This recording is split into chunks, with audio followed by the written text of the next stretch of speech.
Bersama-sama dengan kami di kesempatan pagi hari ini dalam Smart Happiness kami membahas mengenai behavior versus mindset. Saya mau ke YouTube dulu channel Smart FM, sudah banyak yang bergabung di sana ya. Di kesempatan pagi hari ini Pak Arfan ada dari akun Yumi rasanya by Yumi Dimsum, levelnya 7 karena dengan dominan lebih ketakutan tanpa sadar menjadi karier ya, penular ke saudara atau kerabat rentan salah satunya adalah orang tua. Jadi prokes adalah sebagai ikhtiar katanya. Kalau Pipit cantik 1 sampai 10, 7 ada takutnya. Kalau akun Lil ya, kalau di YouTube tuh nama akunnya lucu-lucu Pak Arfan. Ya, skornya adalah 6 ya. Eh, kalau kenapa PP 7? Saya kalau dapat berita buruk seperti sakit gitu ada paniknya. Kenapa ya Pak ya gitu ya. Dan apakah saya perlu apa yang perlu saya lakukan agar saya tidak panikan katanya begitu. Kemudian kalau dari WhatsApp ada Pak Rusdi di Medan, skalanya 5 karena COVID mudah menyebar dan berbahaya katanya begitu. Kemudian Ibu Yuni di Pangkal Pinang kayaknya angkanya 3 ya, entah kenapa masih antara percaya atau enggak. Bu Yuni jangan sampai terkena ya, lebih baik percaya aja. Ya, terus tapi ini menarik kalau Bu Yuni tadi mengatakan nggak tahu ya Pak antara percaya sama enggak deh gitu tuh ya. Nanti kita bahas lebih lanjut, bisa jadi di tataran mindsetnya juga nih yang menurut Pak Arfan perlu kita perbaiki begitu. Ibu Laniwati di Lampung skalanya 8 ya, 1 sampai dengan 10. Lalu kemudian ada Ibu Teti di Cibubur, skalanya adalah 9 ya, takut gitu ya, karena COVID ini kan virus yang berbahaya, jadi siapapun dengar kata virus aja udah merinding begitu. Terus kemudian Ibu Wardah di Cibubur, skalanya berapa? 2 katanya begitu ya. Saya percaya ada tapi belum pernah menyaksikan dengan nyata. Jadi saya beri angka 2 aja katanya begitu ya. Ibu Wardah pengen berhadapan sama COVID? Jangan sampai ya Bu ya. Kemudian ada Bung Roy, saya 7 karena sekarang sedang berlangsung vaksinasi ya. Dahulu 9, tapi jika mengingat Tuhan, Allah, saya tetap 5 karena pengetahuan saya soal COVID masih sedikit gitu. Kemudian ada Kezia di Bogor 4 skalanya, Iketut Budi Sastrawan 9, Setiawan maksud saya. Kemudian Ibu Evita di Palembang skalanya 5 ya. Seberapa takut dengan COVID? 5, tapi sekarang sudah 5 ya. Kalau dulu takut banget, sekarang sudah 5 Pak gitu. Ibu Melani skalanya 1 sampai 10 7 ya. Banyak yang 7 nih. Kemudian kalau Pak Suyitno skalanya 6 ya. Karena belum banyak menerapkan protokol kesehatan. Nah, oke, itu alasannya. Terus kemudian Pak Karmoses, oke, kalau Pak Karmoses ini pertanyaan nanti kita bahas, tetapi kita bahas dulu tadi skala angka ya, 1 sampai dengan 7 bervariasi, tapi lebih banyak tadi pilih di 7 dan 6 Pak Arfan ya. Ada juga yang 2 karena percaya nggak percaya sama COVID katanya, belum pernah langsung. Kalau Mbak Ola sendiri berapa? Oke, kalau saya ada di skala 5 Pak Arfan. Oke. Baik. Percaya COVID itu ada, tetapi tetap menjaga protokol kesehatan dan waspada ya, sering waspada kemanapun saya. Gimana Pak Arfan? Tapi tidak terlalu takut. Tapi tidak terlalu takut, karena terbukti saya juga ya melakukan perjalanan naik pesawat, kereta, terus kemudian bus, ya ketemu dengan banyak orang juga, liputan juga, meeting di luar juga gitu. Tapi protokol kesehatan tetap saya lakukan, kemudian juga saya tahu persis karena sebelum kejadian seperti sekarang, artinya di awal-awal saya juga liputan ke lapangan, so melihat langsung bagaimana orang-orang yang terkena COVID. So itu buat saya sudah berhadapan dengan COVID langsung gitu loh Pak Arfan. Terima kasih Mbak Ola ya. Dan terima kasih juga untuk teman-teman yang sudah menjawab ya, baik di Instagram, di YouTube, dan lain-lain ya teman-teman, maupun di SMS ya. Jadi begini, kalau saya tanya kepada teman-teman, kalau pertanyaannya adalah, apakah Anda percaya kepada COVID-19? Ya, pasti semua orang akan mengatakan apa Mbak Ola? Percaya. Percaya. Tapi tadi ada yang percaya nggak percaya, Pak. Betul, betul. Kalau dia merasa reputasinya dipertaruhkan gitu ya, pasti dia akan menjawab percaya gitu, karena dia tidak ingin cari masalah lah gitu ya.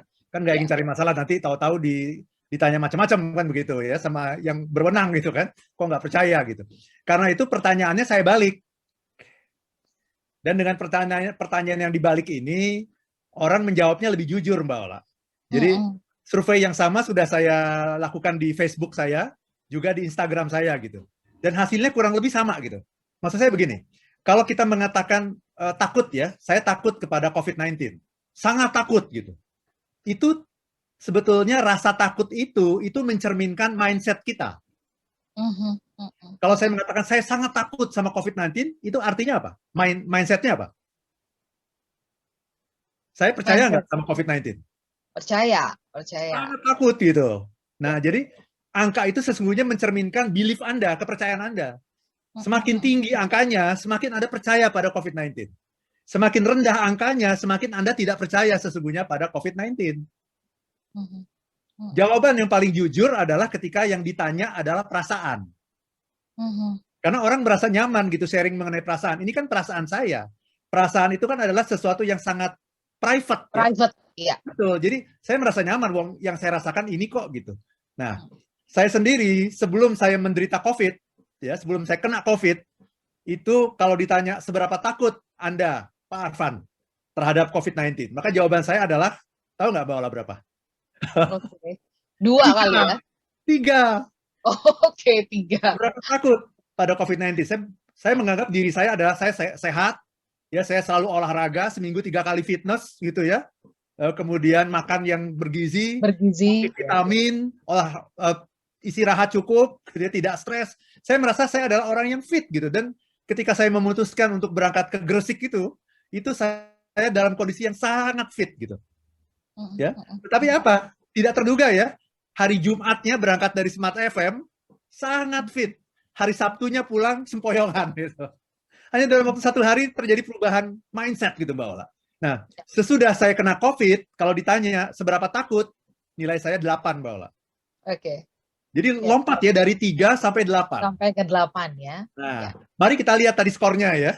Saya ingin mengatakan begini, teman-teman yang skornya tadi 6, 7, 8, 9, itu saya kira bagus itu. Yang skornya 6, 7, 8, 9 itu Anda berarti percaya COVID. Dan insya Allah kalau Anda bisa mempertahankan belief ini, Anda akan aman gitu. Karena orang yang percaya COVID, yang takut nih, percaya COVID akhirnya kan takut kan. Yang dia lakukan apa? Pakai maskernya yang benar kan? Betul, betul. Bahkan ada yang pakai masker berlapis-lapis Mbak Ola. Gitu ya. Kalau dokter atau tenaga kesehatan itu pakai masker tuh 3 lapis bahkan gitu. Saya sendiri nih, sekarang ini pakai maskernya 2 lapis. Coba bayangin itu Mbak Ola. Ya, betapa besarnya. Yang tadinya cuma sampai di mulut, sekarang berlapis ya. Berlapis 2, terus pakai face shield lagi. Jadi 3 saya. 2 masker pakai face shield. Bayangkan itu. Dari yang nilainya 3 sampai lompat jadi 8, karena mindsetnya berubah, maka perilakunya dengan sendirinya berubah gitu. Nah, hati-hati bagi Anda yang tadi ya saya sebutkan ya, Ibu Yuni, cuma 3 tadi ya. Mbak Wardah cuma 2, Mbak Evita, Mbak Kezia cuma 4. Ini hati-hati nih. Ya, yang nilainya cuma 2, 3, 4, apalagi 1.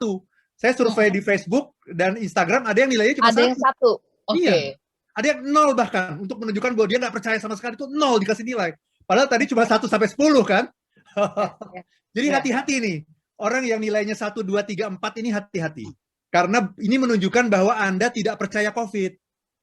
Yang 1, 2, 3, 4. Karena nggak percaya nanti pakai maskernya sembarangan itu. Dan akan terjadilah, nauzubillah min dzalik ya, mudah-mudahan tidak terjadi. Segera rubah mindset Anda ini. Karena saya sudah mengalami gitu. Saya bahkan 3, sekarang lompat jadi 8. Ya teman-teman. Nah, untuk yang nilainya 5 tadi, ada beberapa orang tadi yang nilainya 5 ya. Ada Mbak Evita, termasuk Mbak Ola sendiri. Nah, ini hati-hati nih. Nilai 5 ini masih terlalu berani menurut saya gitu. Oke. Jadi nilai 5 ini jadi gini Mbak, yang namanya mindset itu satu ketika bisa memudar. Jadi mindset itu tidak selalu utuh Mbak. Ya, Mungkin sekarang 5, tapi lama-lama, ini kan udah setahun lebih ya, nggak Iya. apa-apa deh sekali-sekali gitu. Ya. Mm-mm. Atau kalau kita ketemu dengan keluarga dekat, Mbak Ola.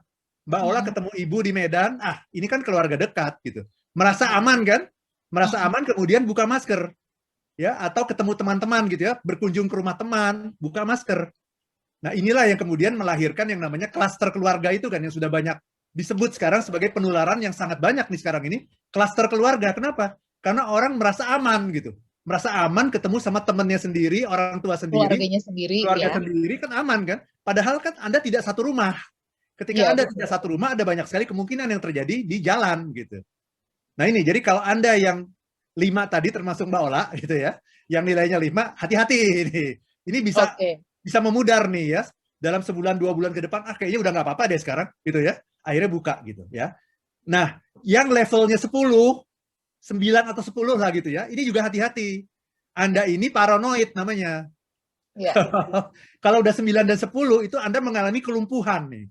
Ini yang namanya paranoid. Nanti jadi nggak bisa ngapa-ngapain, Mbak Ola. Keluar Ya. rumah takut, semuanya serba takut. Ya akhirnya Anda akan dihantui oleh COVID ini. Akhirnya Anda akan sakit karena ketakutan Anda, bukan karena COVID ya gitu. Jadi yang paling bagus itu adalah yang menjawab rasa 6 takutnya sampai itu dengan 6 8 ya. sampai 8 ya. Oke. Itu Mbak Ola. Baik, menarik untuk kita bahas lebih lanjut karena tadi kan ada yang mengatakan bahkan juga kan di awal ya kalau dari pengalaman Pak Arfan sendiri di awal karena belum ketemu langsung, nggak mengalaminya begitu ya. Jadi ada kondisi percaya nggak percaya. Nah ini kan tadi banyak juga yang mengatakan percaya nggak percaya karena belum mengalami langsung. Pertanyaannya untuk percaya, untuk punya kewaspadaan tinggi, apakah harus gitu ya?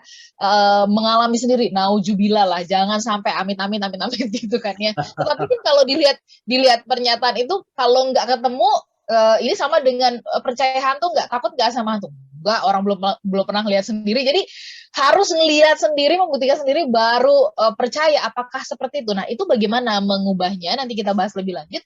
Dan kita jeda sebentar. Listener dan juga sahabat yang bergabung, terima kasih Anda masih terus bersama dengan kami untuk satu sesi yang terakhir dalam Smart Happiness. Kami membahas mengenai behavior versus mindset. Kita sambung kembali ya obrolan kita di kesempatan pagi hari ini. Dan Smart Listener yang tadi sudah mengirimkan juga pertanyaan-pertanyaan kita akan bahas.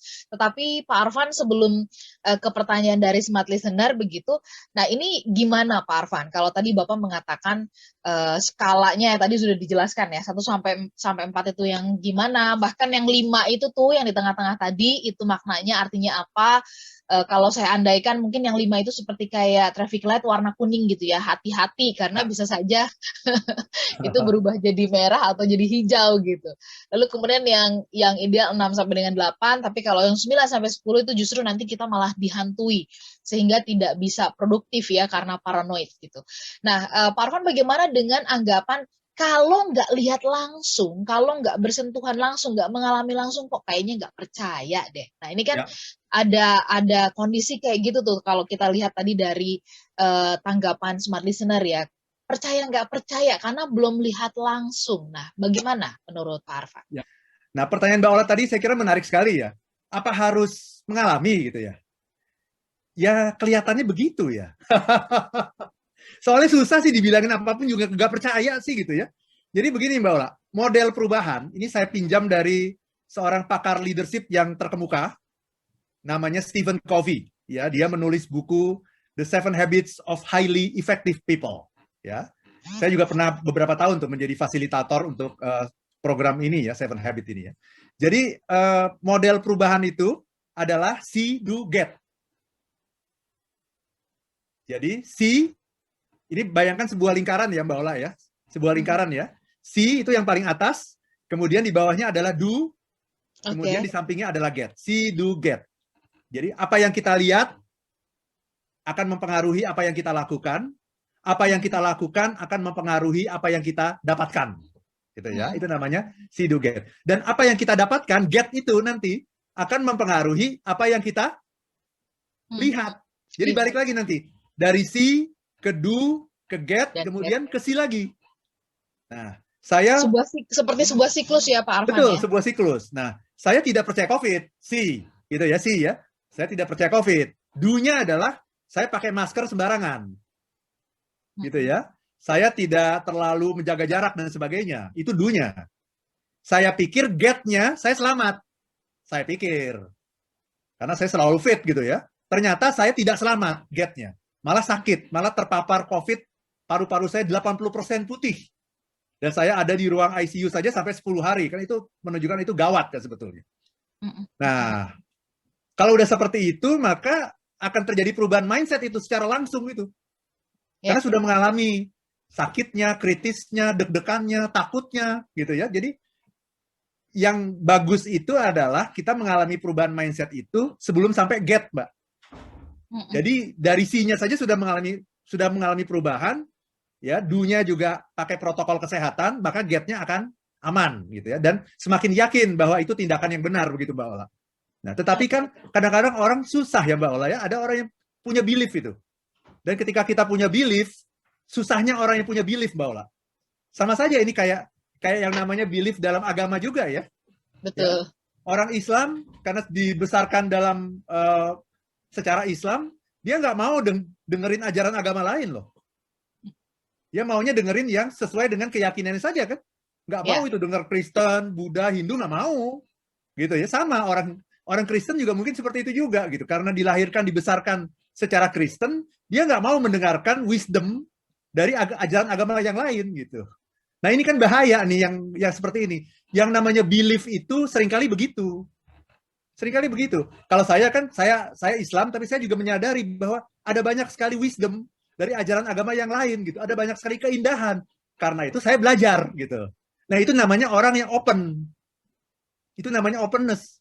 Saya lihat Mbak Ola juga seperti itu kan. Mbak Ola beragama Kristen, tapi kemudian menyadari bahwa ada wisdom yang sangat luar biasa dari ajaran agama yang lain. Karena itu belajar juga ajaran agama yang lain. Itulah yang namanya openness. Tetapi openness itu akan sangat sulit. Kenapa? Karena seringkali kita merasa bahwa kalau saya belajar ajaran agama yang lain, jangan-jangan nanti saya pindah agama. Benar nggak? Ada sebuah kekhawatiran kan? Jangan-jangan setelah ini pindah agama lagi gitu. Nah, saya ingin mengatakan, kalau Anda punya kekhawatiran seperti itu menunjukkan apa? Anda tidak yakin dengan ajaran agama Anda. Ya, betul. Kalau Anda hakul yakin dengan ajaran agama Anda, itu Anda belajar agama yang lain pun nggak apa-apa gitu. Itu hanya akan menambah wawasan Anda, membuka pemikiran Anda. Nah, yang ingin saya katakan Mbak Ola adalah sama. Ketika kita sudah yakin bahwa kita nggak percaya sama COVID-19, kita akan menutup informasi. Jadi yang namanya perubahan mindset itu akan sangat sulit sekali Mbak Ola. Karena kita nutup informasi tadi begitu ya Pak Arfan ya. Jadi bukan karena informasinya nggak ada gitu. Jadi istilahnya pemerintah juga nggak salah. Pemerintah udah menyampaikan, tapi kitanya yang menutup. Nah itu. Nah itu adalah orang yang sudah yakin bahwa dan dia akan selalu bertahan dengan keyakinannya gitu Mbak Ola. Itu Mbak Ola. Kita ke YouTube kembali. Pak Arfan dapat salam dari sesama alumni COVID dari Tasik ya. Ada Pak Budi Kundang di sana. Pak Budi Kundang, ya. Yes, ada Bung Rizky Fahreza. Kalau saya skalanya 10, berarti ini tadi Pak Arfan katakan paranoid ya. Karena orang terdekat saya seperti orang tua saya dan kakak saya dinyatakan positif COVID-19. Saya jadi kelabakan dan khawatir kalau saya juga kena nih gitu ya. Bisa dipahami kenapa Bung Rizky seperti itu. Kemudian ada Pipit yang bertanya, kenapa ya Pak Arfan kalau saya dapat berita buruk seperti sakit gitu, itu panik ya. Kalau menurut Bapak, kenapa seseorang itu mengalami kepanikan kalau seandainya mendapatkan berita buruk begitu atau mendengarkan kabar buruk? Apa yang mesti dilakukan supaya bisa mengontrol ruang hati, ruang perasaan tadi tuh Pak Arfan supaya nggak terikat dengan kepanikan? Silakan. Terima kasih Mbak Ola ya. Saya ingin sharing sedikit nih ya. Saya tanya sama asisten saya ya, Mas Bowo ya. Mas Bowo, dari skala 1 sampai 10 Anda nilainya berapa tuh? Ketakutan Anda terhadap COVID. Mas Bowo bilang 8. Saya nanya lagi, 8 itu sekarang kan ya? Sebelum saya sakit, Mas Bowo berapa? Ternyata cuma 5 Mbak Ola. Artinya apa? Jadi mindset itu bisa berubah kalau kita sendiri mengalami, dan itu harganya sangat mahal Mbak Ola kalau kita mengalami. Saya kehilangan waktu 1,5 bulan Mbak Ola. Ya kehilangan waktu itu 1,5 bulan, kehilangan klien juga itu. ya, karena ada beberapa yang tidak bisa saya deliver gitu karena saya sedang sakit. Ya, jadi nomor satu itu yang paling mahal adalah kalau Anda mengalami. Nah, jangan sampai nih Anda mengalami. Tapi yang kedua adalah kita bisa belajar kalau orang terdekat kita mengalami. Dan mindset kita itu akan berubah, Mbak Ola. Ya, Mas Bowo itu sebelumnya 5. Setelah saya kena, nilainya meningkat langsung jadi 8 gitu. Ya. Jadi istri saya juga sama. Istri saya sebelumnya itu 6. Sekarang juga meningkat jadi 9 bahkan itu. 6 jadi 9. Bayangkan itu karena orang terdekat. Jadi sesungguhnya kita harusnya belajar gitu dari orang-orang yang ada di sekitar kita. Nah, teman-teman yang mendengarkan acara ini juga belajar dari saya lah gitu ya. Percaya deh sekarang deh gitu. Saya kan orang yang dulunya nggak percaya nih. Sekarang percaya, bayangkan lompatannya dari 3 sampai 8. Bayangkan tuh teman-teman ya. Nah, satu lagi tadi mengenai kalau kita sakit itu kita kan seringkali panik ya. Ini namanya rasa takut, Mbak Ola. Yang ingin saya katakan adalah rasa takut itu adalah hadiah dari Tuhan. Jadi jangan diberani-beraniin. Kalau memang takut, akui saja. Saya takut. Itu hadiah dari Tuhan. Itu adalah sebuah informasi, Mbak Ola. Informasi ada sesuatu yang harus kita lakukan. Apa itu? Kita harus waspada. Kita harus hati-hati. Kita harus menggunakan semua protokol kesehatan 5M itu. Gitu. Jadi takut itu adalah anugerah gitu. Takut itu bukan emosi negatif, bukan. Tapi takut adalah anugerah dari Tuhan untuk menjaga diri kita. Melindungi diri kita. Termasuk dari COVID-19 ini, Mbak Ola. Jadi pelihara juga rasa takut gitu. Tapi jangan terlalu. Nah ini. Terlalu Anda akan paranoid. Ya, tapi kalau terlalu tidak takut, itu nanti seperti saya kemarin itu. Hati-hati jadi longgar ya. Iya, longgar semuanya. Iya, karena saya fit gitu ya. Saya sehat gitu. Itu Mbak Ola. Oke, baik Pak Arfan, kita harus bungkus perbincangan kita di kesempatan pagi hari ini, Smart Listener. Mudah-mudahan pesannya sampai ya, dan supaya lengkap, Anda mungkin bisa kembali menyimak perbincangan kami di minggu kemarin, terus kemudian disambung perbincangan pagi hari ini supaya klop ya, perbincangannya seperti apa. Kita sudah mengalami bersama-sama, artinya yang mengalami COVID-19, berhadapan dengan COVID-19 langsung atau tidak langsung gitu ya, itu adalah kita semuanya di seluruh dunia ya. Dan jangan tunggu sampai kita mengalaminya sendiri, karena sebenarnya bukti di sekeliling kita tuh sudah banyak banget, orang terdekat kita juga banyak yang sudah mengalaminya. Satu diantaranya adalah Pak Arfan, tetapi alhamdulillah puji Tuhan kita kembali bisa berkumpul bersama-sama dengan Pak Arfan, dan pengalaman-pengalaman beliau ini bisa disarikan dan dibagikan kepada kita semuanya. Mari kita lebih waspada lagi, Smart Listener, protokol kesehatan ya 5M-nya dilakukan, dan sambil kita terus berserah kepada Tuhan, tetap produktif. Minggu depan kita jumpa kembali Pak Arfan, siaran ulang dari program ini di hari Minggu ya jam 7 malam. Ya. Kami pamit, saya Ola Nurlinja dan saya Arfan Pradiansyah. If you wanna be happy, be happy now.